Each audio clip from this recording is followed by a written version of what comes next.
Assalamu alaikum everyone, this is Mohammad Junaid Javed, Program Manager, I Thrive, the Institute of Chartered Accountants of Pakistan. आज की podcast में हमारे साथ doctor Awais मौजूद हैं। डॉक्टर साहब IP management and IP law को प्रैक्टिस करते हैं। मुख्तलिफ ऑर्गेनाइजेशंस ऑरिक्स और इंक्यूबेशन सेंटर्स के साथ एसोसिएटेड हैं।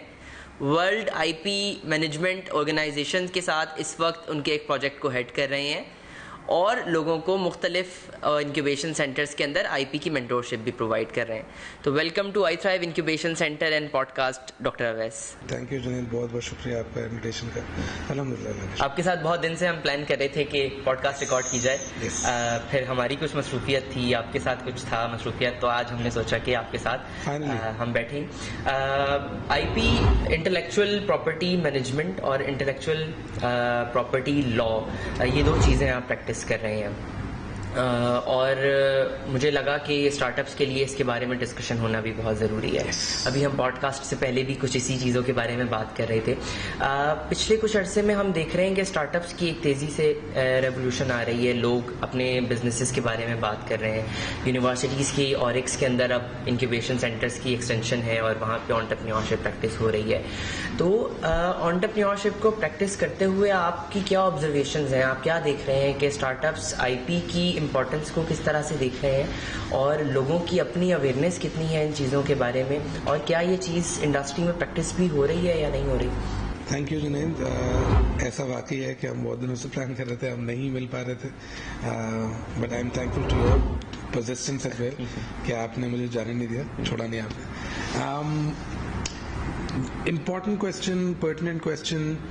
पाकिस्तान में बेसिकली मैं ये समझता हूँ कि पिछले 8-10 सालों में आईपी की अवेयरनेस कंपैरेटिवली बहुत बड़ी है।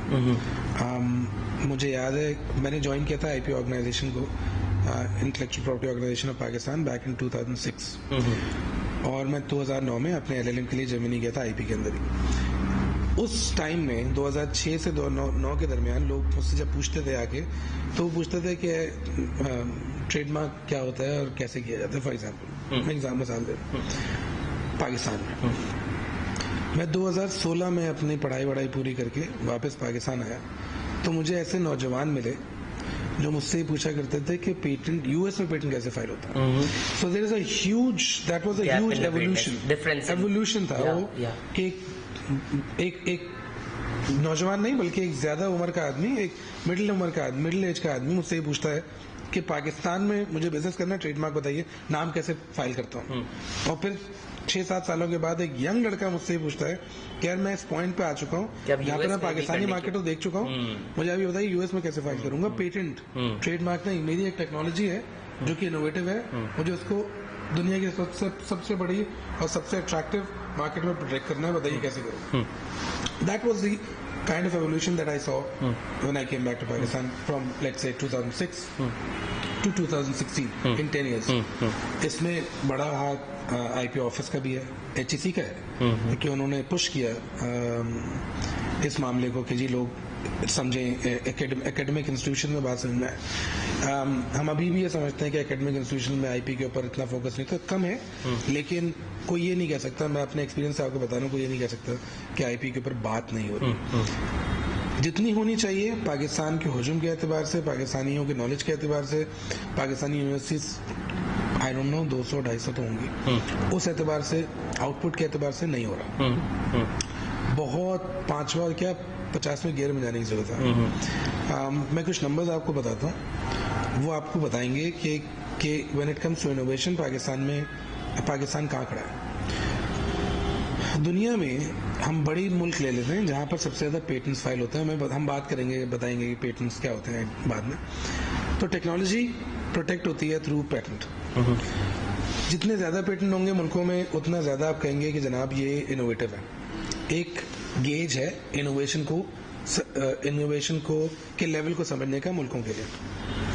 चाइना जो है वो उसमें close to 2 million patents file होते हैं साल में।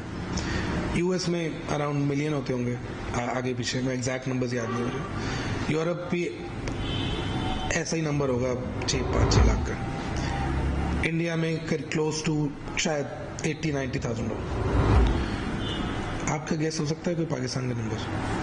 आप हिम्मत भी नहीं कर रहे कैसे? Yeah, exactly. पाकिस्तान में for the last 10, rather for almost for the last 20 years, we did not cross 1,000 patents. Original patent, original से मरा दिया है कि कुछ और एक और टाइप भी होते हैं, डिविजनल पेटेंट भी होता है. हमने कुछ सालों में क्रॉस किया है, 1700-1800 तक गए, या मैं 2005, 6, 7, 8 की बात कर रहा हूँ उस टाइम पे. लेकिन वो कोई इनोवेटिव, उसका रीजन इनोवेशन नहीं था, उसके कुछ टेक्निकल प्रोसीजरल रिक्वायरमेंट थी एक्चुअली, उसकी वजह से हुआ. सो अगर हम उसको 20 साल के ऊपर देखें तो we did not cross 1,000 patents.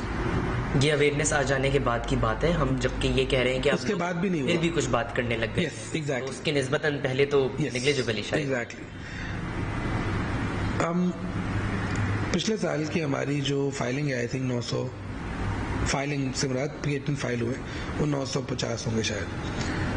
लेकिन एक सिल्वर लाइनिंग है उसमें, मतलब एक अच्छी चीज क्या है कि जो इस 950 के अंदर जो मिक्सचर है ना, फॉरेन एप्लीकेशंस का, फॉरेन पेटेंट एप्लीकेशंस का और पाकिस्तानी पेटेंट एप्लीकेशंस का, वो चेंज हुआ है.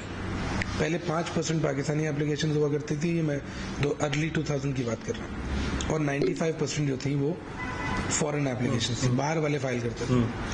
अब अप टू 45% पाकिस्तानी एप्लीकेशन होती है और 55% इस वक्त मैं पिछले साल की मैं मिक्स बता रहा हूँ. राइट. वो फॉरेन एप्लीकेशन, तो एक अच्छी चीज है. But at the same time this also reflects कि बाहर वालों की पाकिस्तानी इकोनॉमी में या पाकिस्तानी सिस्टम के ऊपर इनोवेशन के एतबार से काम, उनका फोकस कम हो गया. क्योंकि हमारा जो टोटल नंबर है वो तो सेम ही है. या एग्जैक्टली. और हमारा नंबर बढ़ रहा है और वो कम हो तो गया. भाई उसका मतलब है कैनिबलाइज हो रहा है उनका नंबर. बिल्कुल. तो वो कम क्यों हो रहा है अभी इस वक्त? तो खैर उसको कोई देख ही नहीं रहा, कोई नहीं चेक कर रहा. खैर हालात भी जी, तो वो कोई नहीं देख रहा कि यार 55% हो गए, विच मीन्स कि इन रियल टर्म्स अगर 1000 पेटेंट्स है, फॉर एग्जांपल 1000 एप्लीकेशन है, तो 550 जो कि पहले 950 होती थी. एग्जैक्टली. अब 550. तो the pi is not increasing. या द प्रोपोर्शन इज चेंजिंग. थोड़ी सी अवेयरनेस हमारी लोकल मार्केट की शायद बढ़ गई है, लेकिन वायर्स तो नहीं बढ़ रहे अभी भी. अच्छा, मजे की चीज ये है कि eight the end of the day filing does not reflect commercialisation, जो हम पहले ही बात कर रहे हैं. जी बिल्कुल. एक्चुअल किसी कंपनी के लिए, स्टार्टअप के लिए या किसी भी इन्वेंटर के लिए वो क्या चाहता है? वो फाइलिंग तो उसका मकसद नहीं हो सकता ना कि मैं फाइल कर दूं और मुझे पेटेंट मिल जाए, मैं घर पे बैठ जाऊं दीवार पे लगा के. ऐसा नहीं है. At the end of the day Junaid would want as an inventor to get a patent and then potentially license it to me, who can sell it to somebody else, or to the market. This is what you would like. कि उसमें से आपको commercial benefit भी हो और obviously reputation benefit भी हो. बिल्कुल. पाकिस्तान में कमर्शलाइजेशन ऑलमोस्ट जीरो है. मैं ये नहीं कह रहा कि कोई भी ऐसा नहीं है.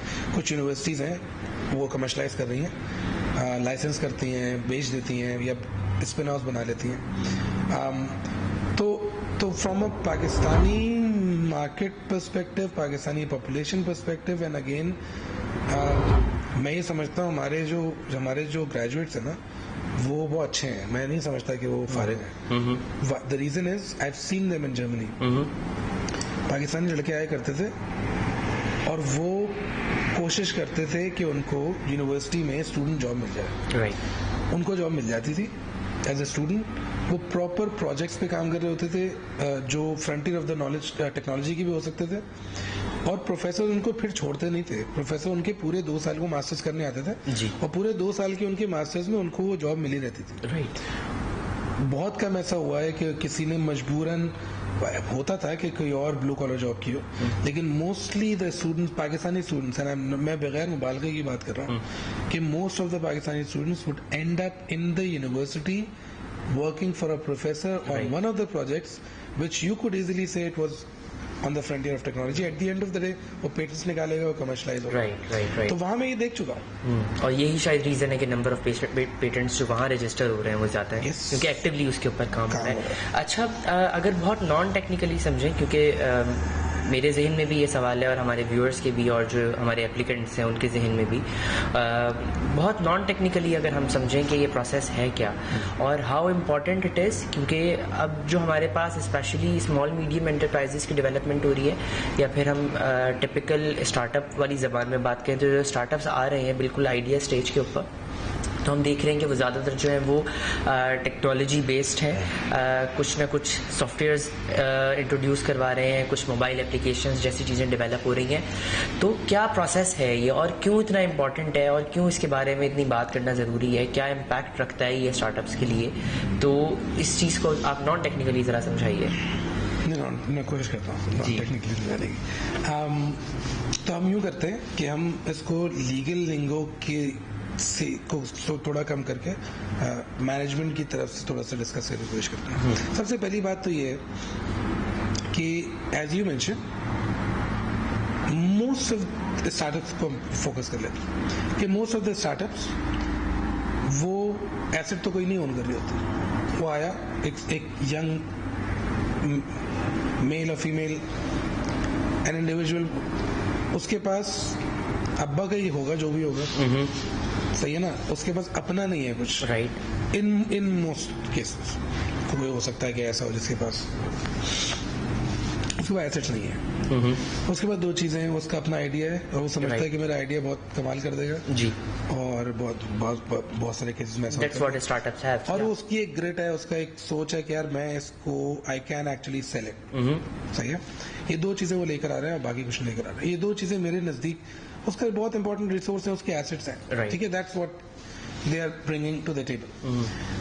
और आगे बढ़ते बढ़ते भी they are not actually going to own very soon any tangible asset, right. और अगर कर भी लेंगे तो बहुत ही छोटा नेग्लिजिबल है एज कम्पेयर टू जो उनकी इंटेंजिबल और आइडिया के मामला। उन आइडियाज की बेस को यूज करते करते आज स्टार्टअप्स डिजिटल साइट पे, जिसको हम कहते हैं कि वो डिजिटल स्टार्टअप्स हैं, वो डिजिटल या वो सॉफ्टवेयर साइट के, software not in the computer software but content intangible पे काम कर रही होती। Now that means कि वो for a long time they will produce assets which will not be tangible, which will be mostly intangible, ठीक है। मेरे ख्याल में इस वक्त स्टार्टअप्स के लिए बहुत जरूरी है इस बात को समझना कि वो किस तरह के इंटेंजिबल्स प्रोड्यूस करते हैं और उनकी स्टार्टअप्स की, लेट से मैं ये कहूंगा कि उनकी जो एक्चुअली वैल्यू मार्केट लगाती है वो खुद समझते हैं कितनी, या ये वो खुद समझते हैं कितनी वैल्यू है उसका।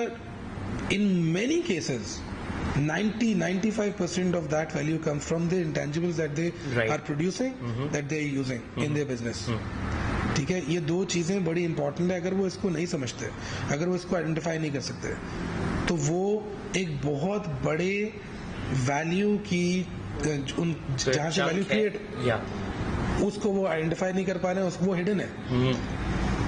आपके पास एक, मैं आता हूँ आपके पास और मैंने अपनी आइडेंटिफाई नहीं की भी इंटेंजिबल्स को, मैं अंडर वैल्यू करूंगा अपने बिजनेस को और आप भी अंडर, आपके लिए वो ओवर वैल्यू होगी कि जो पैसा आप दे सकते थे आप कहेंगे यार बेवकूफ है, इसको पता ही नहीं इसके बिजनेस में क्या है, तो इससे कम में खरीद लो, क्योंकि eight the end of the day अगर आप रेशनली सोच रहे हैं तो आप पैसा बचाने की कोशिश करेंगे। जिस तरह से हम बार्गेन करते हैं मार्केट में जाके और कोशिश करते हैं कम से कम पैसे पे हमें चीज मिल जाए। इट्स नॉट नेसेसरी कि मैं और आप बहुत ज्यादा मोरल क्वेश्चन को देखें, हम कहेंगे यार wow that's a good bargain that we have got, सही है। डॉक्टर वैस को मैंने, उनको पता ही नहीं उनकी वैल्यू क्या है, तो मैंने उनसे कम वैल्यू पे ले लिया। So that's the point, if you don't understand what kind of assets you have, how they contribute to your business success, your top line और your bottom line, you are going to undervalue yourself. और जब आप market में जाके बेचेंगे अपने business को या अपने प्रोडक्ट को एग्जिट कर रहे होंगे तो आप अंडरवैल्यू कर रहे हो। मैं इसको एक्सट्रापुलेट करता हूँ पाकिस्तान के ऊपर भी कि पाकिस्तान की इकोनॉमी में इतना इंटेंजिबल है जो कि आइडेंटिफाई नहीं हुआ और मुझे ये लगता है कि पाकिस्तानी इकोनॉमी एटलीस्ट 50-60-70%, ये बहुत ही कंजर्वेटिव में बात कर रहा हूँ कि अंडर वैल्यूड है। ये इससे ज्यादा भी हो सकती है। हमें वी हैव नॉट आइडेंटिफाइड कि हमारे इंटेंजिबल्स क्या है, as an economy too, as a country as well. ये बहुत छोटे लेवल से, स्मॉल मीडियम एंटरप्राइजेस के लेवल से भी बात हो रही है, और आप कह रहे हैं कि बड़े लेवल पे भी ये मसला है, राइट? और it is mainly because of lack of awareness में भी, और या प्रोसेसेस हमारे इतने डिफिकल्ट हैं कि, तो आपको लगता है कि ये प्रोसेसेस इतने स्मूथ हैं कि अगर इसको कोई प्रैक्टिस करने जाए तो ये बहुत आसानी से हो सकते हैं?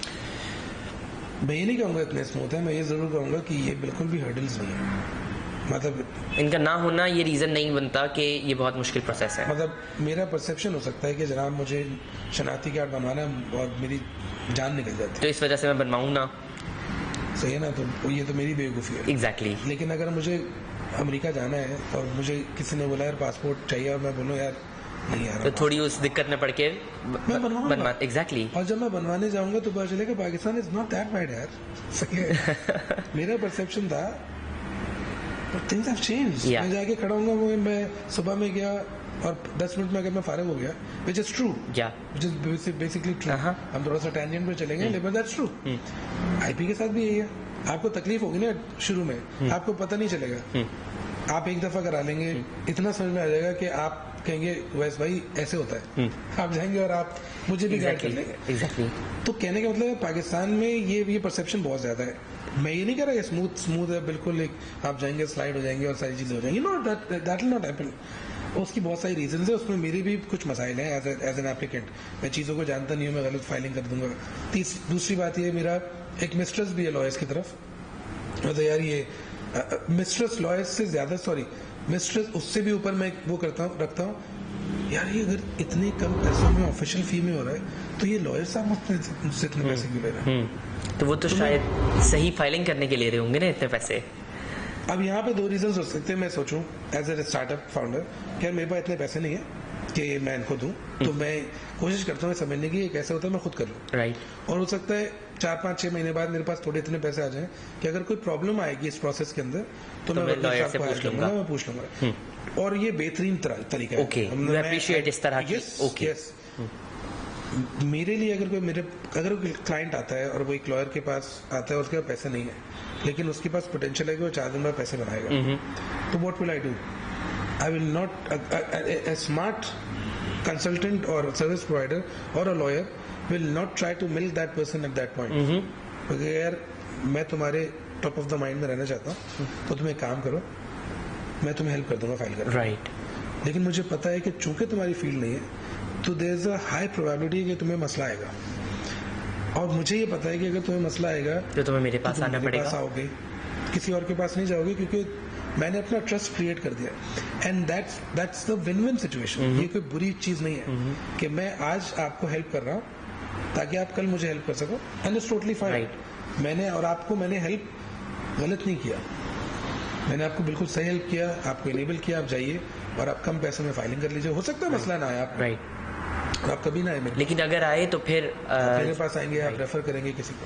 तो मेरे ख्याल में process is not that problematic. मैं आपको एक और मिसाल देता हूँ।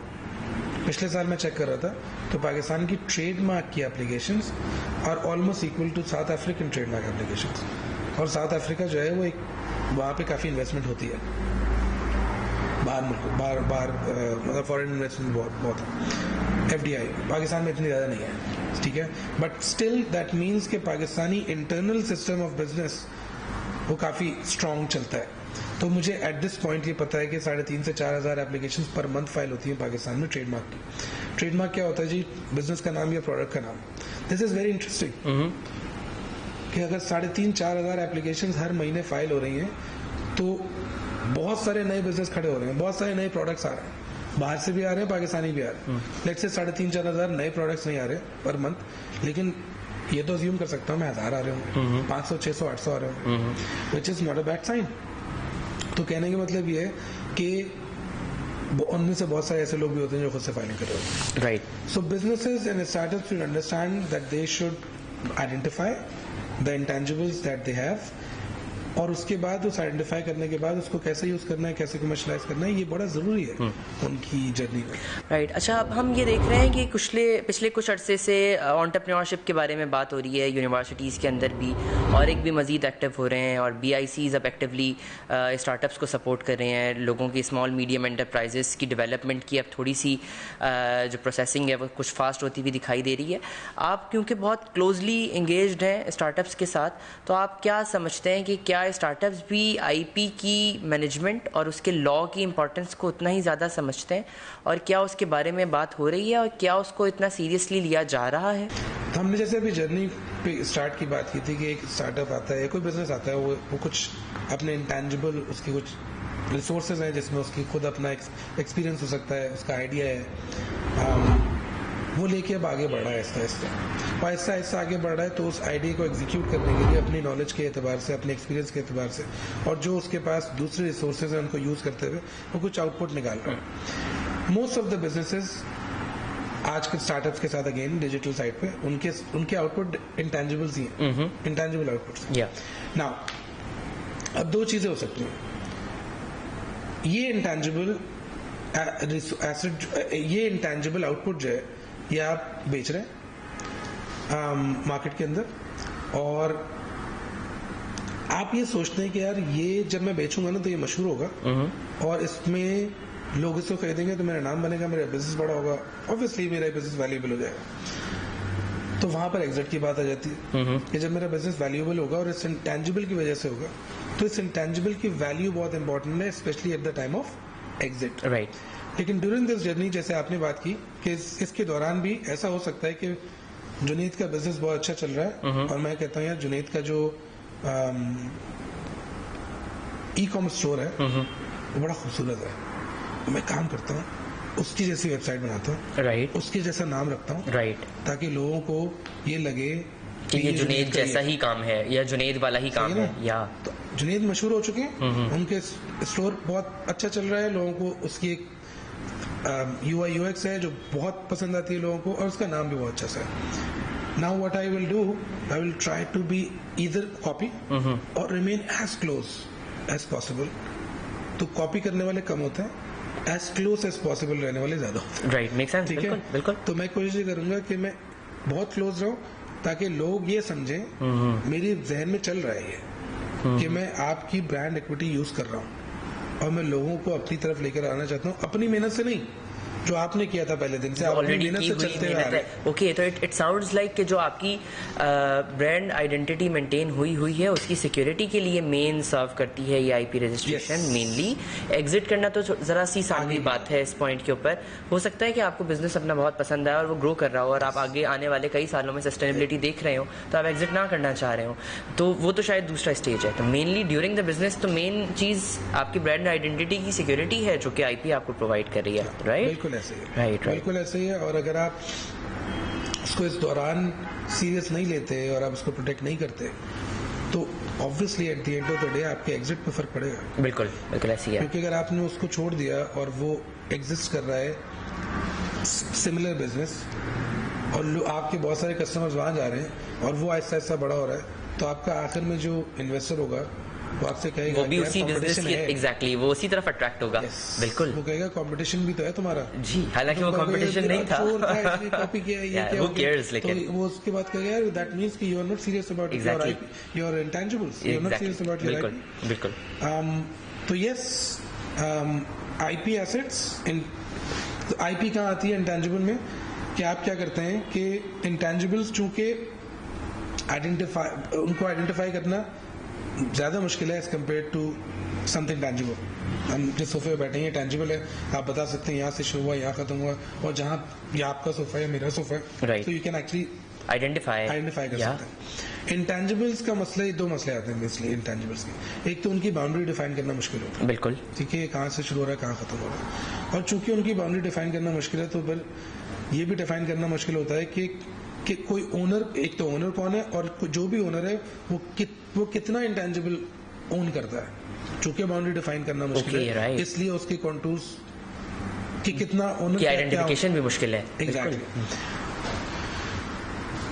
IP के लॉज जो हैं वो बेसिकली बिजनेस के लॉज हैं और वो हेल्प करते हैं इन इंटेंजिबल्स को के अंदर कुछ टेंजिबिलिटी के कैरेक्टरिस्टिक्स को इंट्रोड्यूस करने में। और वो characteristics as a boundary act कर रहे होते हैं। यस, आप ये समझ लीजिए वो आपको डिफाइन करते हैं कि यार यहाँ से लेकर यहाँ तक आइडिया जो है उसकी एक्सप्रेशन जो है यहाँ से लेकर यहाँ तक वो जुनैद की है। राइट।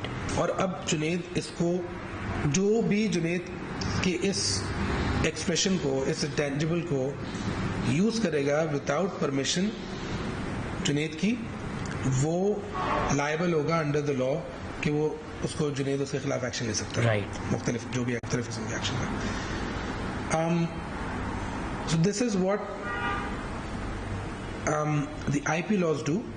They introduce tangibility के characteristics into intangible so that now जब ये हो गया, अब जुनैद कोर्ट में जाके भी खड़े होकर बड़े क्लेम भी कर सकता है। ये देखिए, राइट, ये था मेरा इंटेंजिबल एसेट, डॉक्टर वैद साहब जो हैं वो इन्होंने इस तरह से इसको वायलेट किया। क्योंकि टेक्नोलॉजी ड्रिवन स्टार्टअप्स या SMEs की अगर हम बात करें तो वो तो तमाम एक बड़ा हिस्सा इंटेंजिबल चीज़ों का ही रखती हैं, तो अगर उनकी आइडेंटिफिकेशन करनी है तो उसके लिए कुछ ना कुछ इस तरह की टेंजिबल यानी कि डॉक्यूमेंटेशन इन्वॉल्व होना लाजमी है, और वो डॉक्यूमेंटेशन जो है वो IP बहुत सारे केसेस में देता है। बिल्कुल।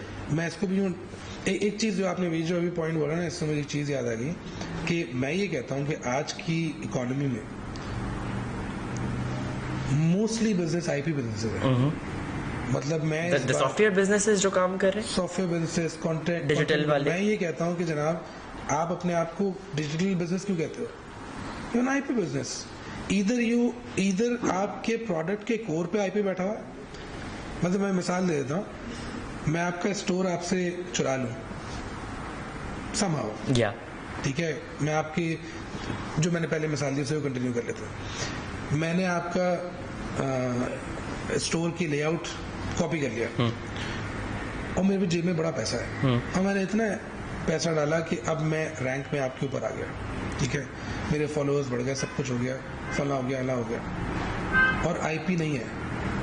Let's say IP exists नहीं करता, what will you do? You will do nothing. You will not be able to do anything. So at the end of the day, the core of your business is the IP asset that's sitting there. और अगर आप IP को नहीं समझेंगे और मैं आपसे ले लूंगा तो आपके बिजनेस में कुछ नहीं बचेगा at the end of the day. बिल्कुल। दूसरी टाइप ऑफ बिजनेस ये है कि आप ऐसा प्रोडक्ट सेल कर रहे हैं जिसके अंदर IP है, और ये कोई नई चीज नहीं है। जितने भी म्यूजिक, जितना भी मूवीज हैं, सॉफ्टवेयर है या कंटेंट क्रिएट हो रहा है, ये सारा का सारा जो है इसमें IP है। Right. आप वो IP ओन करते हैं, मैं वो आपसे ले लूं तो क्या बचेगा आपके पास? So from both these perspectives, these businesses are not simply digital businesses.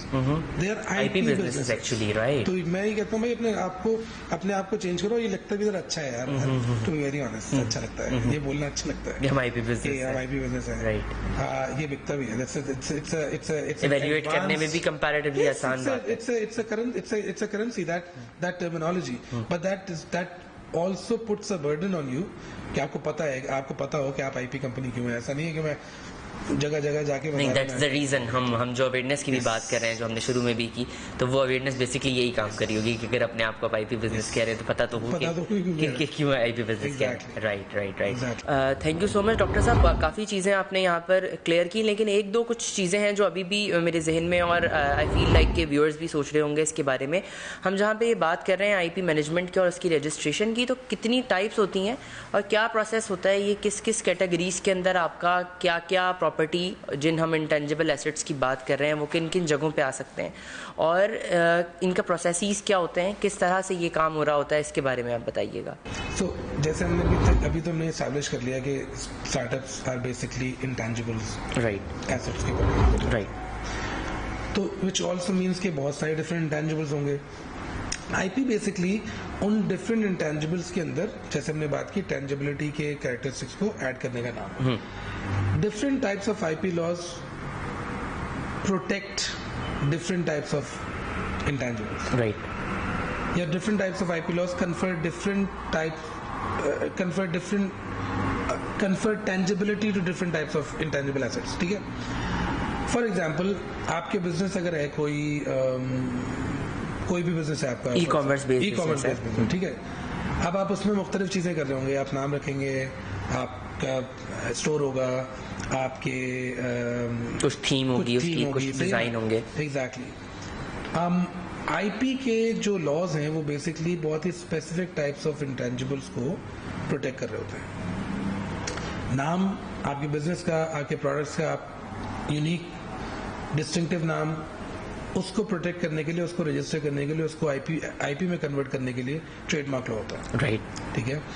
आपका एक ई कॉमर्स स्टोर की एक शक्ल है, एक लेआउट है, खूबसूरत सा थीम है, जो थीम है, राइट, सही है, हम उसको आर्टिस्टिक वर्क कहते हैं, और हम उसको वो कॉपीराइट में रजिस्टर होगा। आपकी एक पूरी, आपने एक पेज पे आपने अपनी पूरी स्टोरी लिखी है कि हम ऐसे शुरू हुआ, या हमारे इथोस ये है, हम सस्टेनेबल बिजनेस हैं, हम ESG का ख्याल रखते हैं, हम एनवायरनमेंट के लिए, हमारा मिशन वगैरह सब, right. Any artistic work, any literary work, कोई टेक्स्ट लिखा हुआ है आपने, that's literary work, so that is protected by copyrights. आपने कहा जी मैं अपने ई कॉमर्स स्टोर को पे अपने जो सोल्यूशन है टेक्निकल, वो बिल्कुल नॉवेल तरीके से मैं XYZ चीज कर रहा हूँ और दुनिया में किसी ने नहीं की, राइट, कि आपकी कस्टमर जर्नी जो है वो ऐसे शुरू होगी और यहाँ खत्म होगी। इस जर्नी को आज तक किसी ने ऐसे एग्जीक्यूट, राइट, जो कस्टमर को जो मैं एक्सपीरियंस प्रोवाइड कर रहा हूँ वो भी मेरा यूनिक है। Yes, right, from a technical perspective, right, कि मेरी एग्जीक्यूशन कैसे हो रही है सॉफ्टवेयर हार्डवेयर के साथ, दैट इज पेटेंटेबल। और एक बहुत इंपॉर्टेंट चीज ऑब्वियसली डेटा है, जो आप उस वेबसाइट के थ्रू बिल्कुल जिस पे काम हो रहा है, जी, सही है। सो ये तीन पहली चीजें, ट्रेडमार्क, कॉपीराइट, पेटेंट्स, ये रजिस्ट्रेबल है पाकिस्तान में। यूजली कॉपीराइट्स को रजिस्टर कराना जरूरी नहीं होता है, क्योंकि it's allowed the moment you actually create a work, artistic या literary work, it is considered to be protected. और ट्रेडमार्क के साथ भी ऐसा है, लेकिन ट्रेडमार्क में रिकमेंडेड, बहुत हाईली रिकमेंडेड है कि आप उसको रजिस्टर कराएं। Patents can not exist without registration. और एक और लॉ है बहुत इंपॉर्टेंट, वो डिजाइन का लॉ है। तो वो आपकी किसी भी प्रोडक्ट्स के 3D प्रोडक्ट या 2D पैटर्न्स को प्रोटेक्ट करने के लिए इस्तेमाल होता है।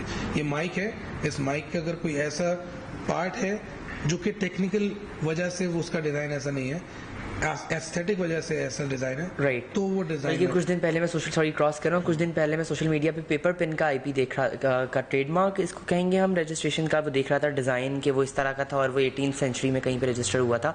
तो ये उसी डिजाइन के बारे में आप बात कर रहे हैं कि 2D डिजाइन किसी भी चीज का जो है, जो यूनिक आइडेंटिटी उसकी मेंटेन कर रहा होगा। ये टेबल है ना जी, ये टेबल रखी हुई है, अब इस टेबल का एक unique design, right, this table could have been in any other design, या इसको ऐसा बनाना टेक्निकली जरूरी नहीं था, फंक्शनली जरूरी नहीं था। तो इसकी जो डिजाइन है, जो इसके फंक्शन से अलग है, हम उसको कहते हैं कि जनाब वो एस्थेटिक फीचर है, वो डिजाइन में प्रोटेक्ट होता है, right. और वो भी रजिस्ट्रेशन लाजमी है। तो दो टाइप्स ऑफ आईपी, पेटेंट्स जो कि फंक्शनल फीचर्स पे जाते हैं, और डिजाइन जो कि एस्थेटिक फीचर्स पे जाते हैं इंडस्ट्रियल प्रोडक्ट्स के, वो दोनों रजिस्टर होना लाजमी है। कॉपीराइट रजिस्टर होना लाजमी नहीं है, और ट्रेडमार्क भी लाजमी नहीं है, लेकिन ट्रेडमार्क हाईली रिकमेंडेड है कि उसको आप बगैर रजिस्ट्रेशन ना छोड़ें, बहुत प्रॉब्लम आती है, क्योंकि आइडेंटिटी तो वो भी बना रहा होगा ना आपकी। Exactly, and it becomes very difficult to in many cases to prove कि मेरा ट्रेडमार्क है या नहीं है।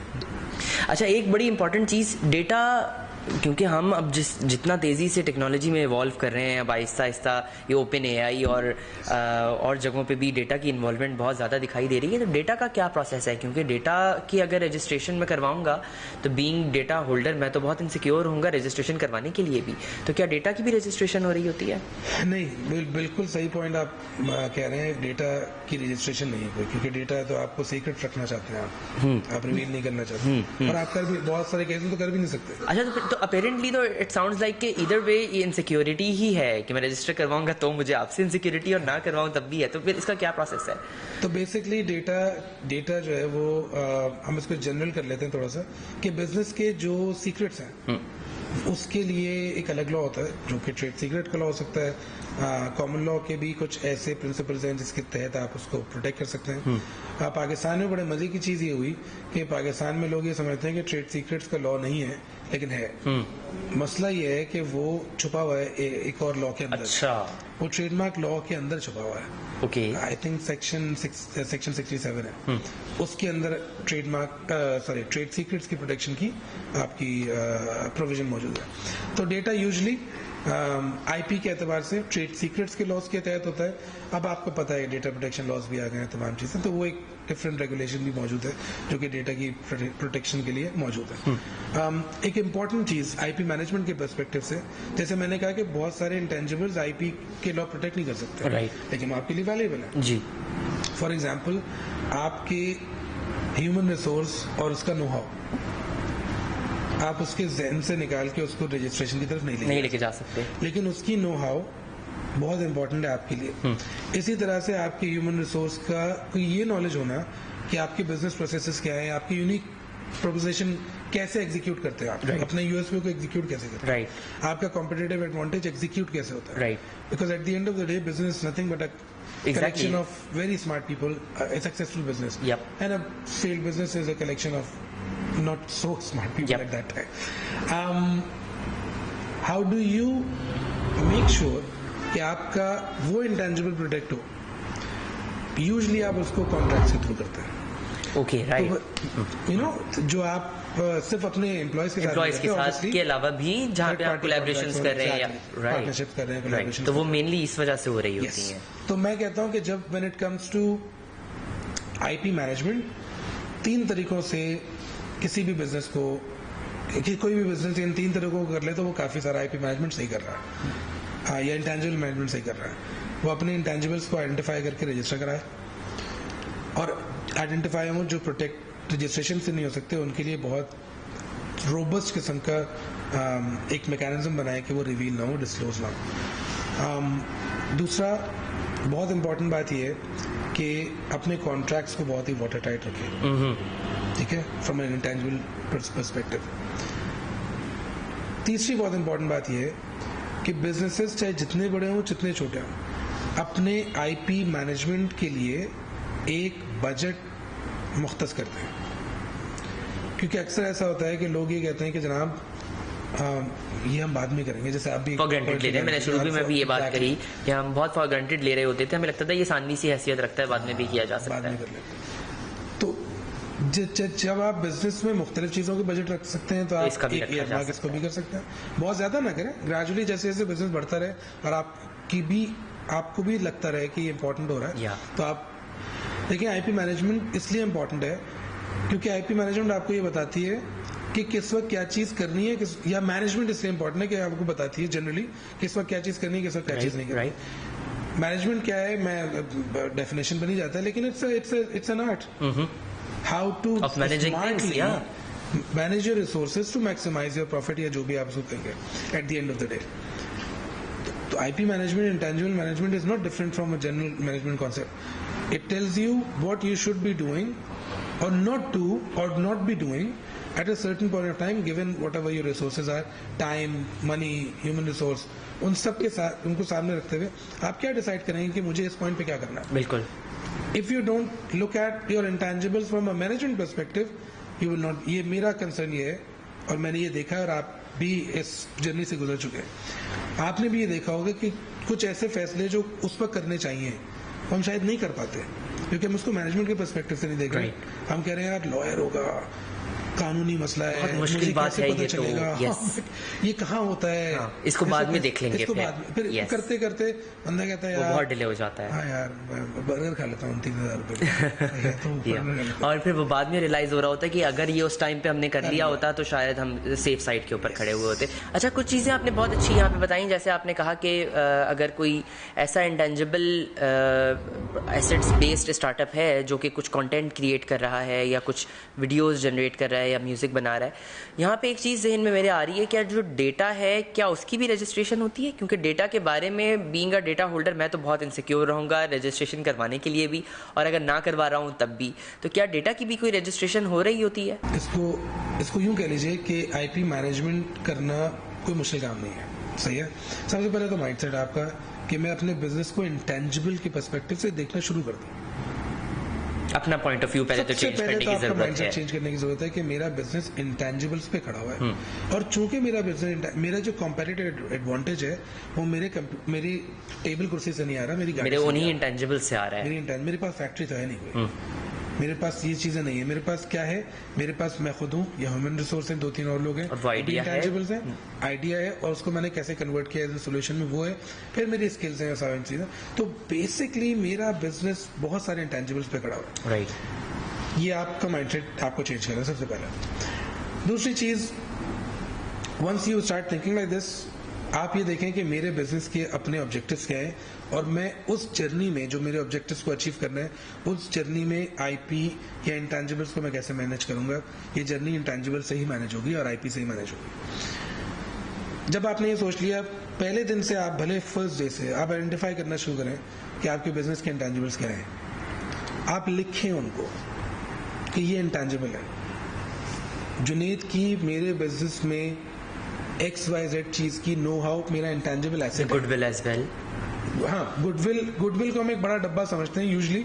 हम उसको IP management is about unpacking that डब्बा, और उस डब्बे में क्या है आपको जो निकल कर आ रहा है। या अब जुनेद मेरे CTO है फॉर एग्जांपल, या CTO नहीं है, लेट्स से जुनेद को मैंने अभी एज एन इंटर्न हायर किया, राइट। अब मुझे ये पता होना चाहिए, और मैं लिखूं इस बात को कि जुनेद की ये नो हाउ XYZ मेरे लिए बहुत इंपॉर्टेंट, ये इतना लिखने की जरूरत नहीं है, मेरे लिए उसकी नो हाउ इंटेंजिबल है, सही है।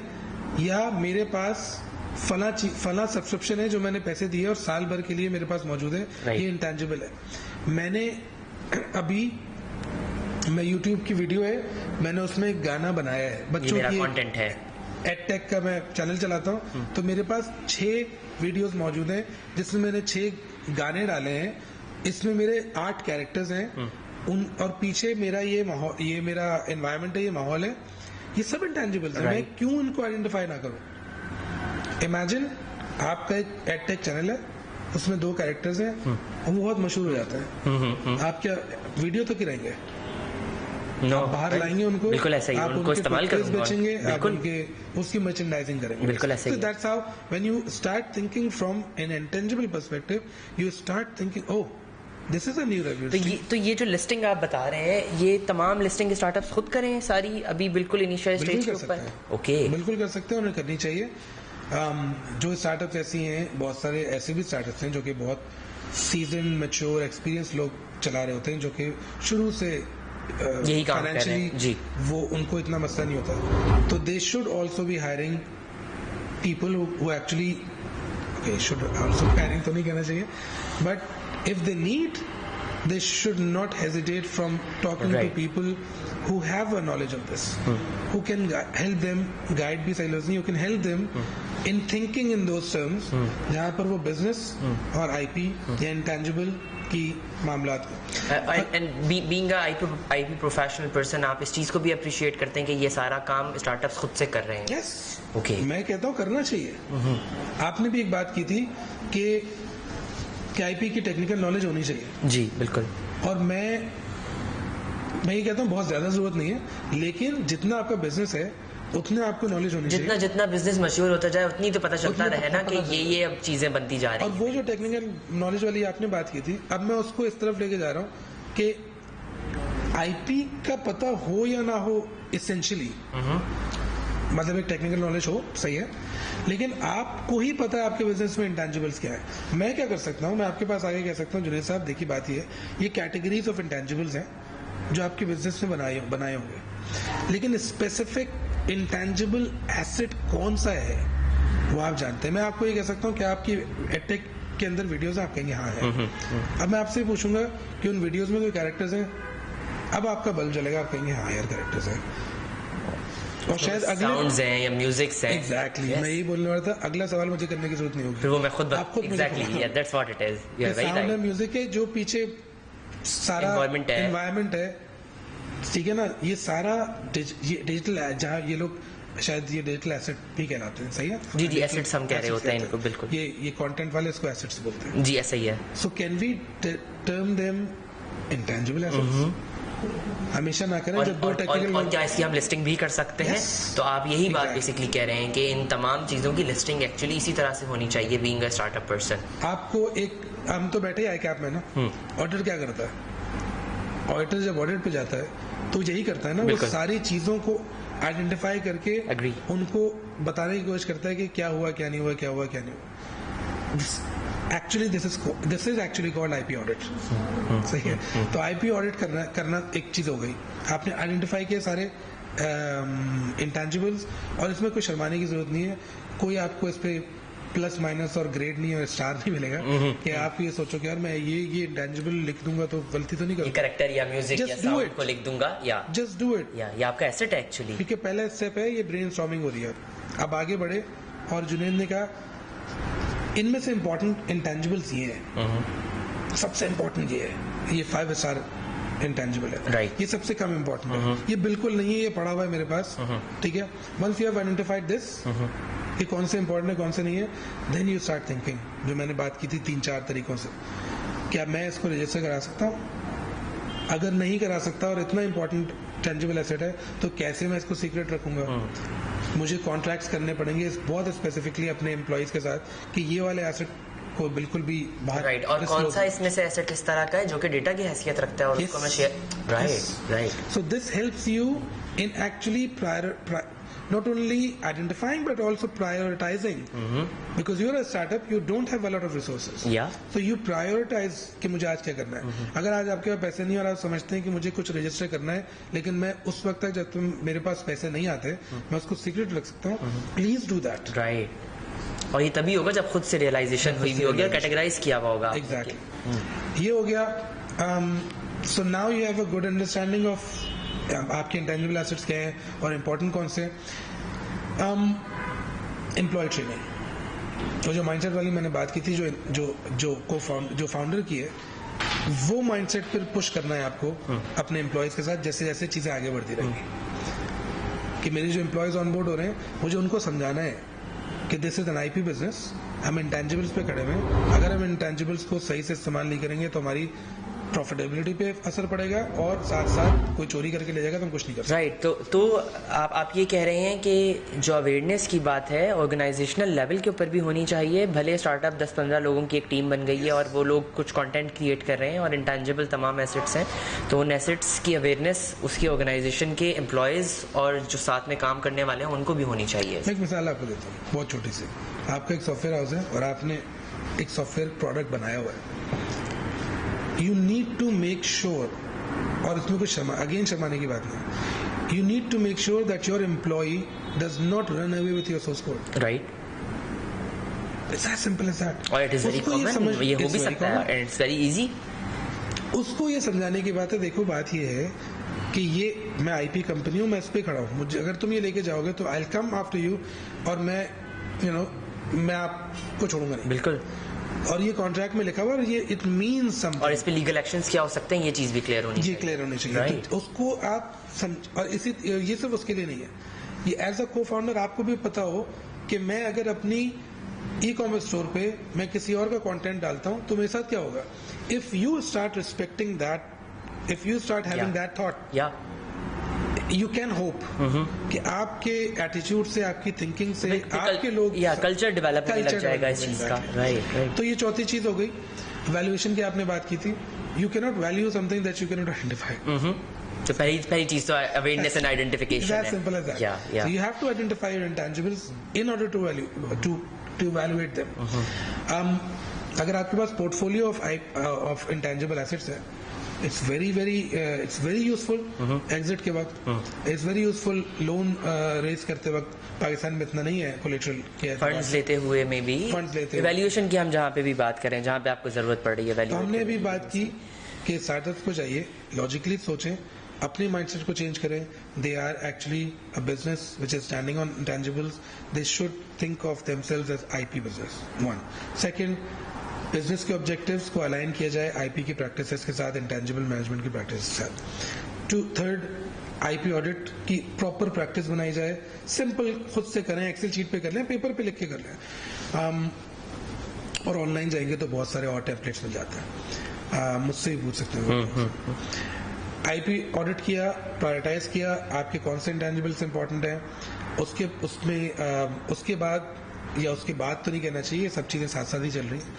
एम्प्लॉई आपकी ऑर्गेनाइजेशन में ये कल्चर हो रिस्पेक्ट करने का, ये समझने का कि मेरे जो मेन एसेट्स हैं वो इंटेंजिबल है। कोई आदमी ऑफिस की गाड़ी इस्तेमाल कर ले और पेट्रोल यूज करे तो ऑफिस वाले उसको पकड़ लेते, और जवाबदेही भी है इस बात के लिए, तो सिमिलरली वो इंटेंजिबल्स के लिए भी है। हम जब इंटेंजिबल्स की बात करें, it's way higher than petrol use करना गाड़ी। एग्जैक्टली, बिल्कुल वे हायर देन। तो कोई शख्स आपके इंटेंजिबल्स यूज करना शुरू कर दे, उसको ये एहसास ना हो कि ये पेट्रोल से भी नीचे की चीज है जी, तो ये एहसास दिलाना उसको, ठीक है, ये बड़ा इंपॉर्टेंट है।